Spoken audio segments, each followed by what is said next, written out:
Check out the book Grandaddy by author Cavis. Grandaddy is a close-up view into the distant past and back again, a stream of generational consciousness that slows to show the story of a lone black family in white America, from the fiery era of sharecropping in the South to the deathly coal industry of the modern North. The reader will migrate in heart and mind along the span of 3 generations, finding ourselves finally close to how we came to be today. As lived by a lone family torn between time and place, this book tells the closer story of a greater reality, that of the Great Black Migrations, from a racially segregated South up to the equally fragmented northern states, and what was lost by a people along the way. Make sure to check out the book Grandaddy. Details in the description box.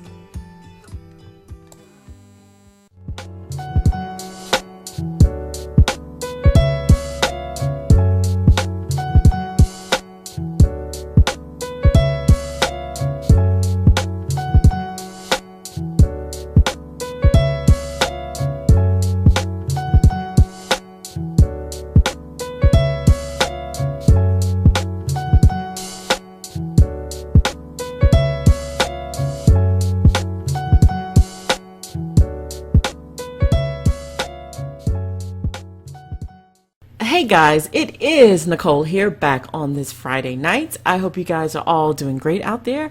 I hope you all have a safe, relaxing Memorial Day weekend, and welcome back to Nicole's View. Now, I wanted to speak on this because I find it funny. I haven't seen a lot of people talk about it. It came out yesterday, and I just found it interesting because you all know I recently did a video about Harvey Weinstein and how his court documents were going to remain sealed, locked, even after the media petitioned to have his court documents released.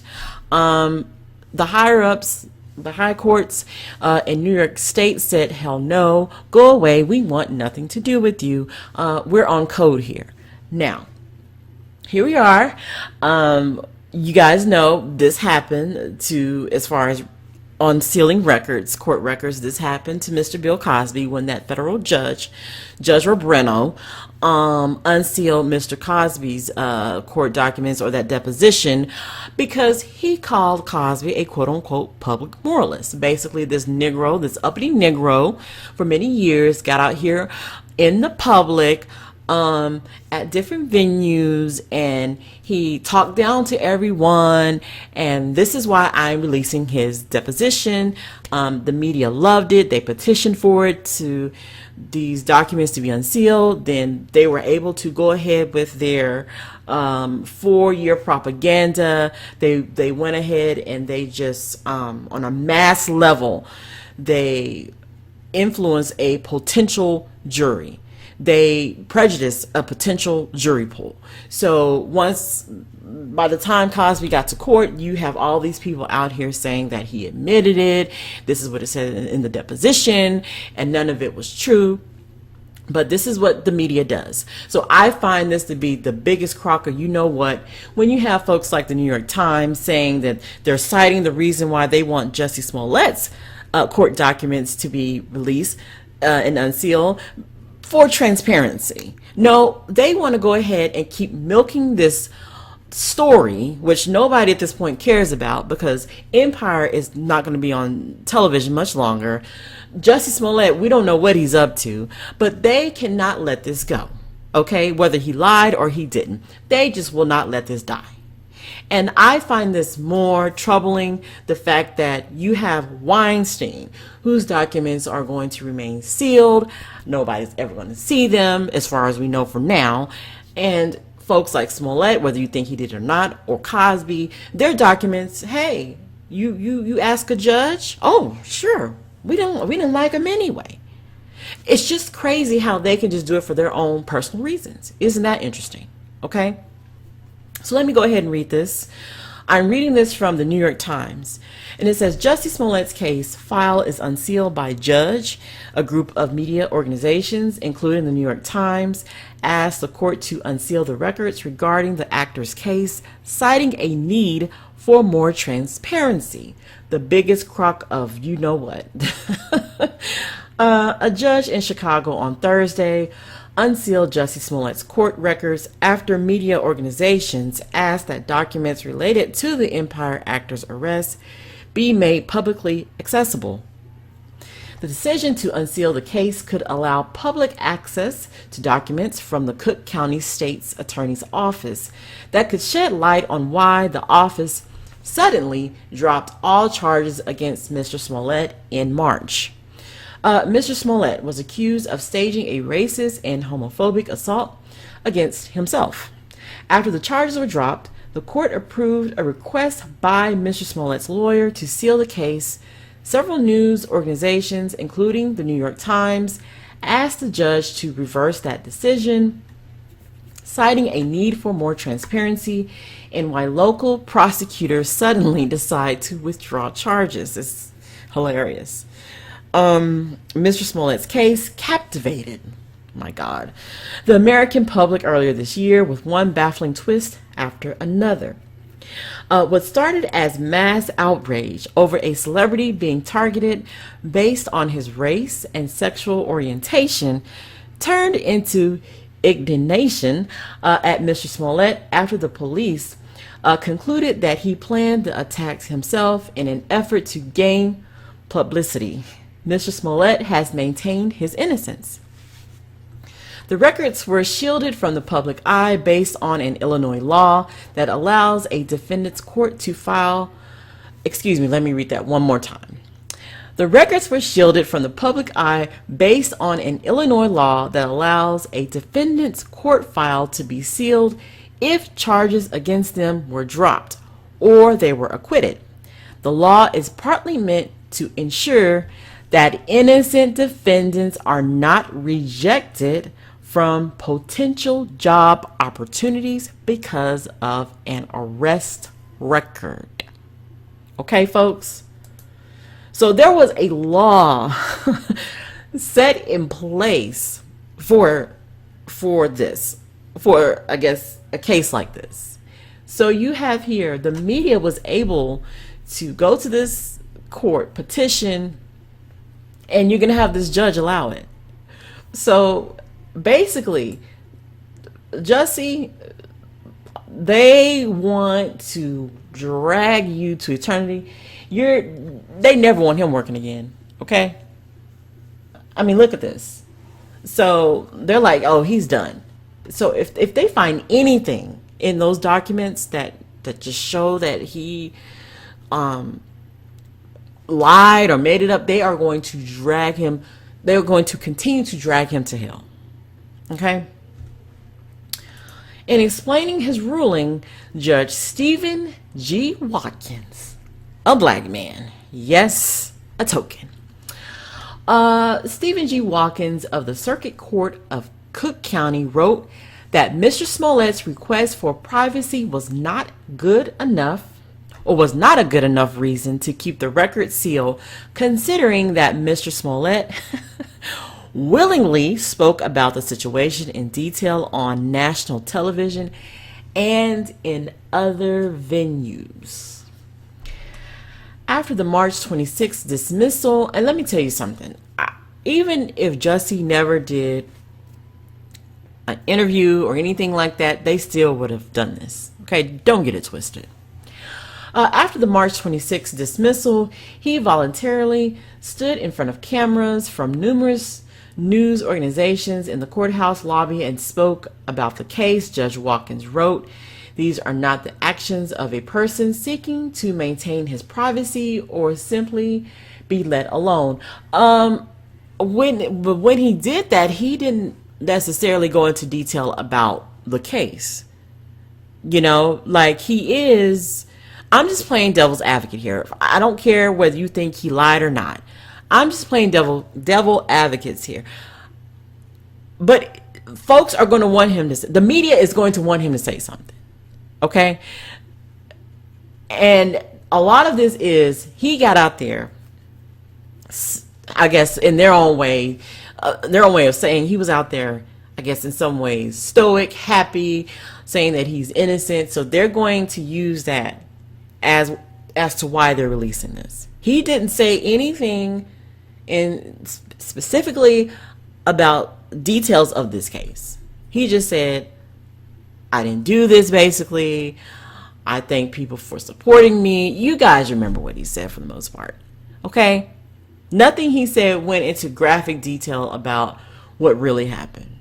So this is another excuse for them to open it. That's how I see this. In a hearing last week, the lawyer representing media organizations, Natalie Spears, argued that the intention behind the Illinois law did not apply to Mr. Smollett's case because it was so widely covered in the mainstream media. Now, remember, guys, when I talked about Harvey Weinstein, they said the exact same thing, that, you know, all the accusers that have came out, the media has covered about his case, about his issues, and you know what the judges still said? We don't give a damn. We're not releasing them. But it worked in this case. Let's see. After charges were dropped, Fox announced that the 6th season of Empire would be its last. Fox executives declined to say whether Mr. Smollett's case had anything to do with that decision. They said there were no plans for Mr. Smollett to come back, even as they negotiated an extension on his option, leaving the door open for a return later in the season. A lawyer for Mr. Smollett, Brian Watson, argued at last week's court hearing that the media had plenty of access to Mr. Smollett's case, and that unsealing it would violate Mr. Smollett's rights. Listen to that. Mr. Watson said the media's position that intense public attention to the case precluded Mr. Smollett's rights to privacy was self-fulfilling. The media had full control over whether it gave a defendant that attention. Speaking outside the courtroom on Thursday, Mr. Watson said that he was unsure whether he will appeal the judge's decision and that he had to speak with Mr. Smollett before making any next steps. In his order, Judge Watkins wrote that Mr. Watson's argument had some appeal and that there was a certain irony in news organizations seeking access to sealed documents based on the fact that Mr. Smollett is different than the typical criminal defendant while actively treating him that way. But, he wrote, Mr. Smollett also chose to bring publicity to his own case and so should not be allowed the privacy of a sealed case file. Kathy McNeil Stein, the lawyer representing the state, said outside the courtroom on Thursday that the state's attorney's office planned to review its file and turn over documents that were previously sealed. The office said in a statement that it would release the documents by June 3rd. All right, folks, so June 3rd. Not that far away. Kim Fox, the Cook County State's attorney, wrote in a column in the Chicago Tribune that she wanted records in Mr. Smollett's case to be made public. Ms. Fox had withdrawn from the Smollett case because she had contact with a member of his family before he was considered a suspect, although text messages later released by her office showed that she had expressed concerns to members of her staff that Mr. Smollett was being treated too harshly. A lawyer representing the state did not take a position on the sealed records issue in court. Mr. Smollett, who is black and gay, reported to police in January that 2 men assaulted him while he was walking in downtown Chicago around 2 a.m. He told detectives that the men shouted racist and homophobic slurs at him, placed a rope around his neck, and poured bleach on him. Mr. Smollett said the men used the phrase MAGA country, a reference to President Trump's campaign slogan. Skepticism of Mr. Smollett's account grew after news broke that one of the 2 men being questioned in the case had appeared in Empire. In a shocking twist, the police arrested Mr. Smollett in February and accused him of staging the attack. A grand jury indicted him on 16 felony counts of disorderly conduct. Then in March, prosecutors dropped all 16 counts, saying that Mr. Smollett agreed to forfeit the $10,000 he paid to his release and was not a threat to public safety. Prosecutors clarified that their decision to drop the case did not exonerate Mr. Smollett. City leaders, including former Mayor Rahm Emanuel, and the police superintendent reacted angrily to the decision to drop the case, and the city sued Mr. Smollett for funds to cover the investigation of the reported hate crime.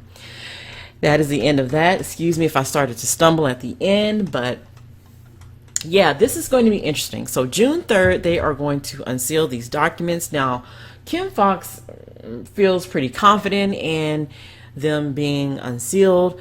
Smollett's lawyer, he's like, he has to speak with Mr. Smollett about it. So the lawyer is saying they shouldn't be released. So I don't know. This could be maybe work in his favor. Who knows? But I find it interesting that they are so quick. My whole point for this video is see how quick they are to let certain documents from certain folks of a certain persuasion be released with no issues. The media gets it hands down. Everybody else, though, on the other hand, like Weinstein, oh, we're not releasing anything to you. Peep that. That's what I'm saying. Whether you think he did it, whether you think he lied or didn't lie, just peep that. But anyway, we'll see what is released on June 3rd. All right, guys, so what do you think? Do you think this is fair? Let me know in the comment section. Like, comment, share, and subscribe. And I will see you all in the next video.